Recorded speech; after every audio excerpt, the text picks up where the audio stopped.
Buenos días, Daniel. Hola, buenos días. Tú eres el responsable político y sindical del Frente Sindical Canario. Soy secretario nacional del Frente Sindical Obrero de Canarias, exactamente. El pasado año, a mediados de mayo, el PSOE sacó su contrarreforma laboral y del sistema público de pensiones. Los sindicatos UGT y comisiones obreras, que ya sabían lo que se estaba tramando, sin hacer movilizaciones previas, convocaron una huelga general, gremial y sectaria, excluyendo a los demás sectores laborales y sociales, primero para el 4 de junio, luego para el 4 de julio, en una clara maniobra tramposa para ir dilatando el cabreo de sus afiliados y delegados sindicales y que la huelga fuera un fracaso, como así fue. Cuando ustedes, las pequeñas organizaciones, vieron aquella jugada, no pensaron, aquí hay gato encerrado. ¿Por qué no se buscó articular una campaña contra lo que era una traición cantada de las cúpulas de UGT y comisiones obreras? Bien, cuando empieza a oírse cierto rum de que efectivamente las corporaciones de comisiones obreras y la UGT podían estar pensando en avanzar hacia una movilización general, este sindicato, el Sindicato Obrero Canario, en su Consejo Nacional del mes de junio, saca adelante una resolución. En esa resolución advertimos de que efectivamente estábamos delante de lo que considerábamos una trampa inmensa a toda la clase trabajadora, que no podíamos permitir ni permitimos que Comisiones Obreras y la Unión General de Trabajadores pueda o tenga la capacidad de representar los intereses de la clase trabajadora, que se tratan de dos corporaciones sindicales. En concreto hablamos de que son los del Departamento de Recursos Humanos del capitalismo español y que estas no pueden de forma alguna, después de una larguísima tradición de pactos y traiciones, de entrega de derechos, de firma, de recorte tras recorte de los derechos de los trabajadores, venir después a explicarle a la clase obrera que hay que ir a la movilización general. Esto da lugar a que este sindicato apruebe el no convocar la huelga general. Y por lo tanto, el Sindicato Obrero Canario se sale de toda esa dinámica, plantea que no podemos consentir ni una vez más participar en un engaño monstruoso. Decíamos en esa resolución que lo que se estaba tratando era básicamente de montar una estrategia que iba dirigida a desgastar a la poca resistencia obrera y trabajadora que pudiera haber para favorecer el que las siguientes medidas antiobreras fueran un auténtico paseo militar. Bien, si es cierto que esa posición nos costó mucho tomarla, evidentemente, como usted conoce, nuestra organización sindical se distingue básicamente por la capacidad de respuesta, de organización y de confrontación con las patronales y la política neoliberal, en una larguísima tradición de lucha que ya dura más de 30 años, fue, como decía, muy complejo, muy difícil tomar esa decisión. Pero hoy nos sentimos orgullosos de haberla podido tomar. Y digo orgullosos entre comillas, porque ya quisiéramos habernos equivocado. Lo digo con el corazón en la mano. Ya quisiera que aquella postura que tomó el sindicato de no convocar, de no seguir a estas organizaciones más, nos hubiésemos equivocado. Pero lamentablemente hemos aceptado de pleno. Cuando decíamos que esto era una huelga trampa, cuando decíamos que iban a entregar a la clase trabajadora los restos que quedaban de resistencia de la clase obrera, de la clase trabajadora, que lo que estaban preparando era un camino para las siguientes medidas antiobreras, para que fueran mucho más fáciles, y que ese 22 de septiembre fuese un gran desgaste del movimiento obrero y popular. Cuando decíamos todo eso, no estábamos tan seguros como estamos hoy en que efectivamente eso fue lo que hicieron, y eso fue la última gran traición de comisiones obreras y los obreros. Terminar diciendo que cuando aprobamos esa resolución, no la dejamos dentro del Sindicato Obrero Canario. Nos fuimos y nos sentamos prácticamente con todos los sindicatos, corrientes sindicales y comités de empresas que tienen actividad en Canarias y básicamente en la isla de Gran Canaria, donde presentamos la resolución, la explicamos Tengo que decir que fue muy bien acogida por parte del Comité de Empresa de Global, de gobiernos municipales, de organizaciones sindicales y otras, ¿no? Es verdad que ellos, a regañadientes, aceptaron el ir a la huelga y que, que qué iban a hacer, que se encontraban en una situación muy difícil, nosotros la entendíamos perfectamente y no teníamos ningún tipo de voluntad de hacer de reventa huelga, pero sí de explicar una cuestión que nos parece fundamental. O nosotros, el movimiento obrero y el movimiento sindical, rompen de una vez con la dinámica que marcan las corporaciones sindicales del movimiento sindical amarillo, ¿no? O no seremos capaces jamás de levantar una alternativa obrera y popular con una respuesta obrera y popular desde la izquierda y de la izquierda sindical que sea capaz de defender los intereses de los trabajadores y las trabajadoras y de enfrentarnos abiertamente al neoliberalismo. Una referencia. Ahora en las elecciones todos los grupos políticos hacen una campaña previa al día de las votaciones para darse a conocer. En la pasada huelga general y para las manifestaciones no se hizo ningún tipo de campaña ni asambleas informativas. Al contrario, el pasado mes de agosto, el señor Tocho, secretario general de Comisiones Obreras, se fue de vacaciones en un crucero de lujo por el mar Báltico. ¿Crees tú que ese es el procedimiento que debía seguir el secretario general de un sindicato como Comisiones Obreras que preparaba la huelga general para el 29 de septiembre? Hombre, yo creo que efectivamente cuando uno está en su lucha y cree en lo que hace, desde luego no parece el mejor momento para dedicarnos a cruceros, vacaciones de lujo y otro tipo de cuestiones cuando hay una situación tan grave de paro, de pobreza, de precariedad en el trabajo, de precariedad en el empleo. Eso es muy grave, parece una broma macabra que ante esa situación quien quiera llamar a los trabajadores y a las trabajadoras a resistir a los embates del capital se nos vaya en un crucero de lujo con su señora a donde termina. Me parece, pero más allá de esa cuestión, que me parece de muy mal gusto y de muy poca calidad de clase, de muy poca convicción en la propia clase a la que dice defender y dice pertenecer, más allá de eso me parece que lo más grave del asunto es, como decíamos antes, el que han planificado metódicamente un golpe contra la clase obrera, para definitivamente entregarla en el altar del capitalismo arrodillada y sin capacidad de respuesta. Eso último es lo que me parece mucho más grave. Ciertamente, no sé si luego tendremos ocasión de entrar en esto, pero esta es la pretensión de Comisiones Obreras, del UGT y del sistema, la banca, la patronal y el gobierno. Otra cosa bien distinta es que lo consigan o que lo hayan conseguido. Luego, si tenemos ocasión, podremos entrar en ello. ¿Tan difícil le resulta a las pequeñas organizaciones políticas y sindicales poner sobre la mesa una propuesta para defender conjuntamente el sistema público de pensiones? No es difícil. Otra cosa es que con los limitados medios que el sistema nos permite utilizar, nuestra voz sea escuchada. Claro que lo hemos puesto, lo ponemos en cada asamblea, en cada discusión, en cada reunión con los trabajadores, con las trabajadoras, lo discutimos constantemente, lo planteamos constantemente. Indudablemente, el Sindicato Obrero Canario no es llamado a los grandes medios de comunicación, nuestra opinión rara vez es capaz de colarse en los grandes mecanismos comunicativos y no es agradable oír algunas de las cuestiones que nosotros tenemos que plantear y por lo tanto estamos fuera de esos escenarios. Bien distinto es que allá donde podemos, allá donde nos permite, como amablemente es la entrevista que usted me realiza, pues explicamos con toda claridad y con toda profundidad que la entrega del sistema público de pensiones a la voracidad de la dictadura financiera está sustentada en la misma lógica del capital y que esto se lo podemos decir a usted que nos realiza esta entrevista, pero cuando se lo decimos a otros medios, sencillamente estas consideraciones, nuestras opiniones son cortadas y no son.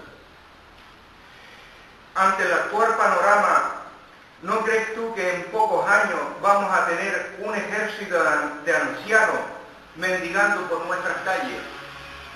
Hombre, qué duda cabe de que la pobreza es una situación muy dura, muy difícil, muy compleja, que ya sufre nuestro pueblo fuertemente.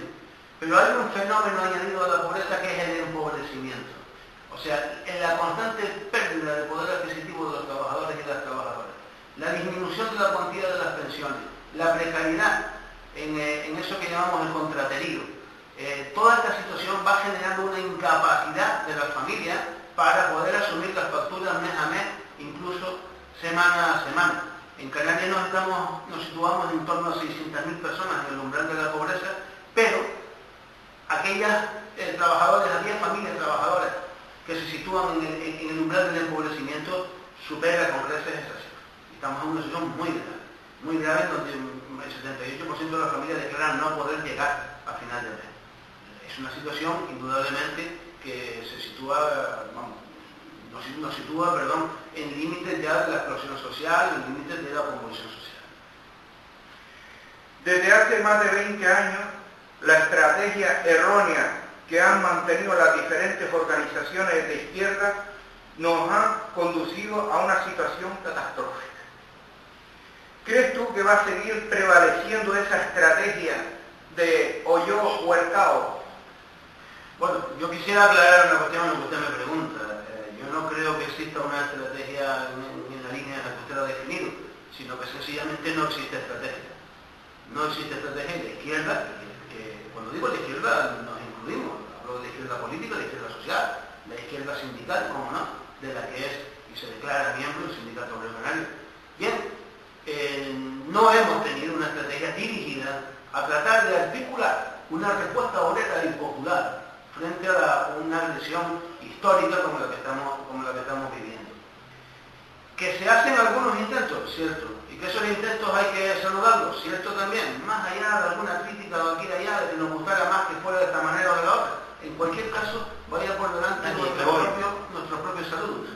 Pero hay dificultades para poder articular esa respuesta políticamente. Desde el mundo sindical, que me toca representar en esta etapa de mi vida, estamos haciendo esfuerzos notables con otras organizaciones sindicales.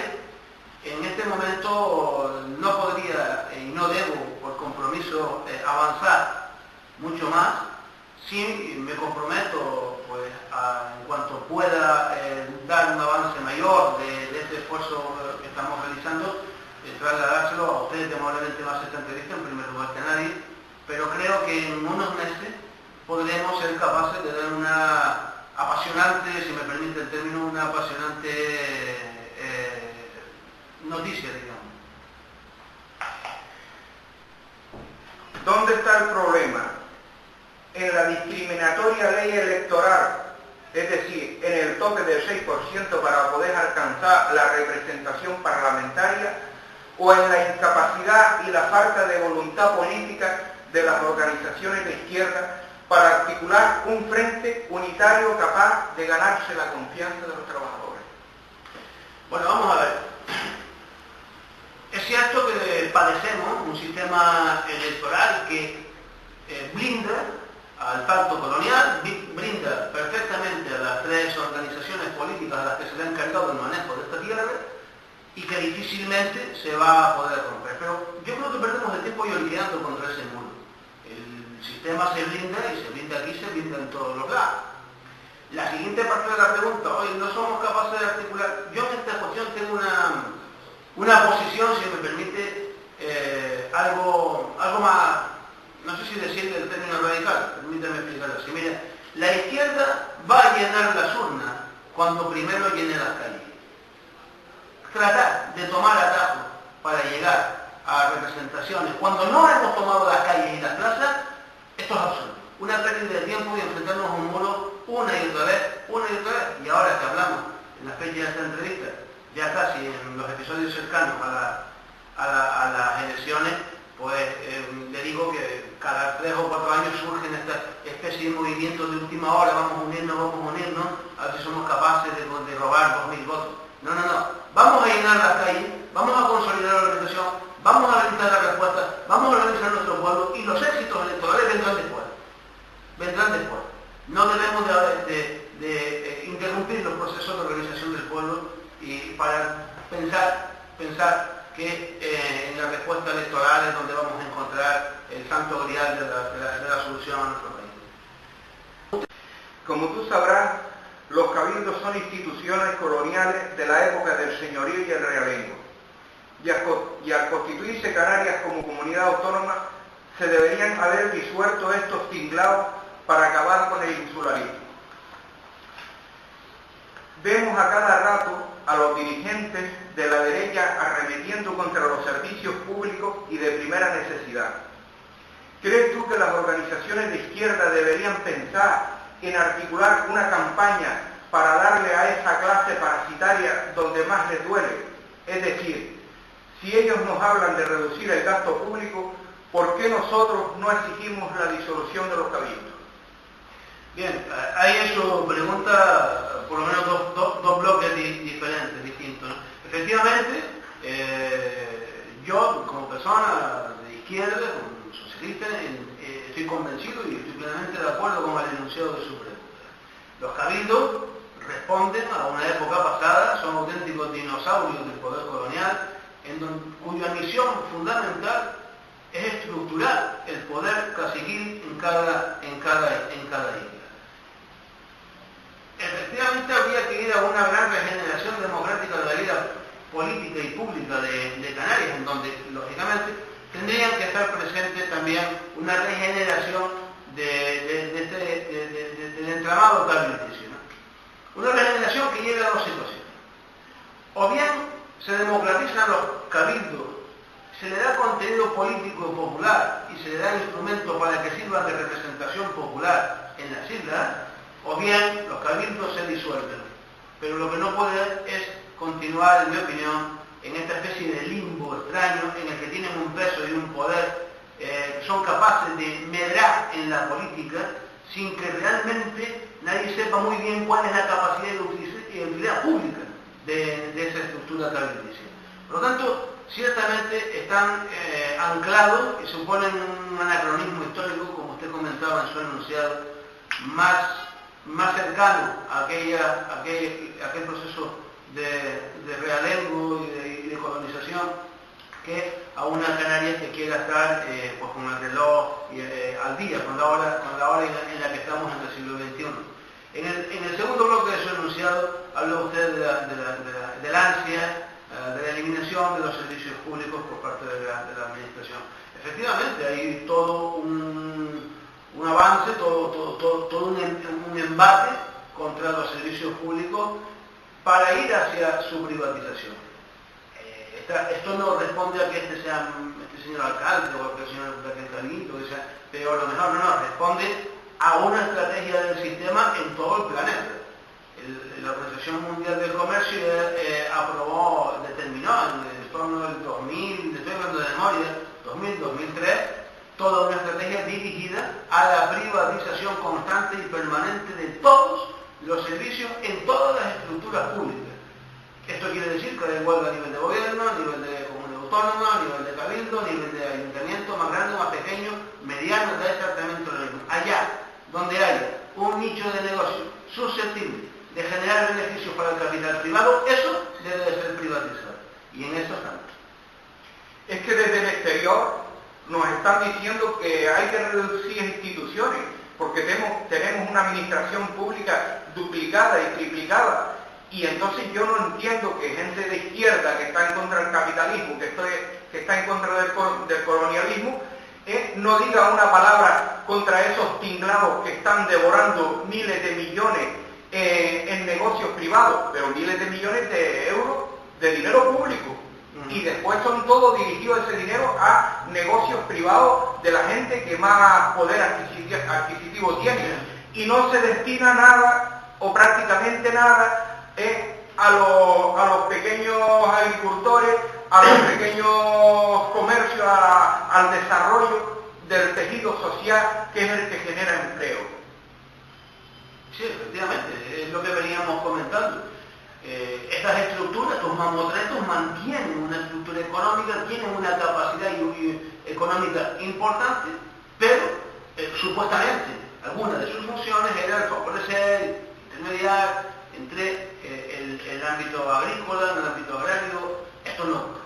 Esto no. O sea, más allá de cabildos o no cabildos, lo que sí que hay que ir a avanzar cualquier organización que se plantee como una organización de izquierda es ir hacia una profunda reforma agraria en Canarias, que ponga la tierra a trabajar, la tierra en manos de los trabajadores, de los agricultores, que se socialice el agua, se socialice la producción, que seamos capaces de poner a producir nuestros campos y nuestra tierra, que es enormemente rica y enormemente productiva, y que en este momento, si no recuerdo mal, el mundo agrario y la capacidad agrícola de Canarias apenas está en torno al 2-3% del Producto Interior Bruto. Al parecer, a unas 20 millas de la isla de Fuerteventura hay grandes bolsas de petróleo, pero las aguas territoriales de Canarias solo llegan a las 12 millas, lo que da lugar a que estas riquezas queden en la zona económica exclusiva de Marruecos. Todo porque los diferentes gobiernos españoles se niegan a reconocer a Canarias sus derechos como archipiélago o una autonomía plena, para que pueda solicitar su reconocimiento internacional y se pueda trazar una mediana entre Marruecos y Canarias. ¿No crees tú que esto debería ser uno de los puntos para forzar la unidad de la izquierda en defensa del mar Canario y de sus recursos naturales? Sí, posiblemente fuera una de las claves que tendría que dar lugar a un amplio movimiento de defensa de nuestros derechos nacionales, entre otros, al espacio marítimo y a su suelo marítimo, que es lo que venimos reivindicando hace 20 y tantos años. Hombre, el recurso del petróleo es un tema que aparece y desaparece constantemente, depende de cómo esté la correlación de fuerzas, incluso en el ámbito geopolítico en el que se mueve, geoestratégico en el que se mueve Canarias, pues aparece convenientemente, se agita el asunto del petróleo, de la bolsa. En este asunto, es un asunto complejo, no es una cuestión de discutir, dilucidar en 2 minutos, es un asunto complejo, porque desde mi punto de vista, y con el estudio del derecho marítimo internacional y de la legislación internacional, Canarias puede tener acceso a su reconocimiento de agua y de las riquezas de sus aguas y su utilización. Pero esto nos lleva necesariamente a convertir a Canarias en un país, en un territorio descolonizado y en un país independiente. Sé que hay otras opiniones en este sentido, de que puede haber ángulos medios en el que con la plena autonomía interna se podría exigir. Yo creo que eso está bastante embrollado. No está muy claro que esto pueda ser así. En cualquier caso, si este es un camino, recorramos el camino.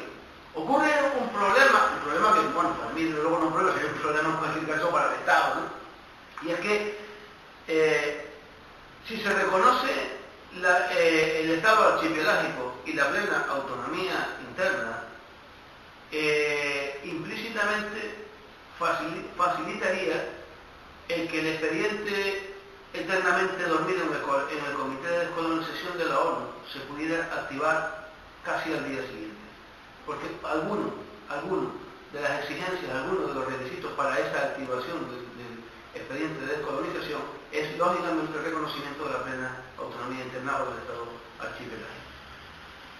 Posiblemente este sea el escollo por el que el Estado español no quiera pasar, no quiere entrar en esa dificultad y por lo tanto, y por algunos intereses geopolíticos que seguramente que se nos escapan y prefieran favorecer los intereses de Marruecos antes de los intereses canarios.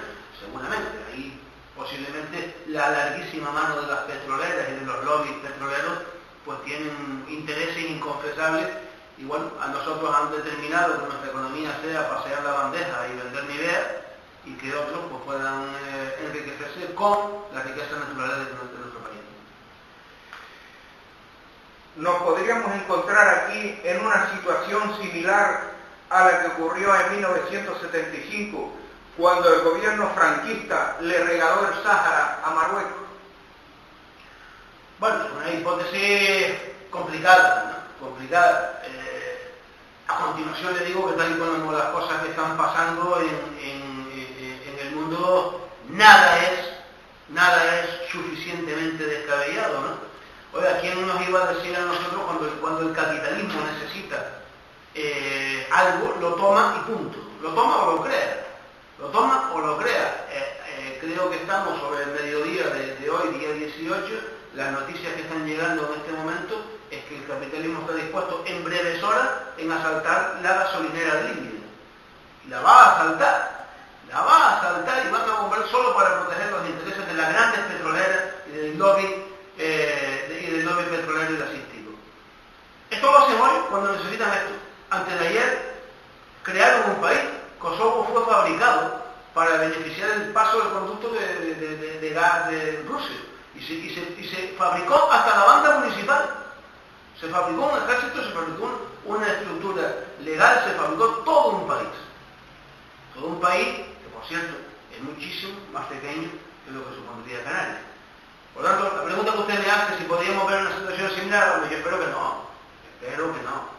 Pero que no me atrevo en este último ciclo del capitalismo a decir, no, eso no va a poder pasar porque el capitalismo está enloquecido.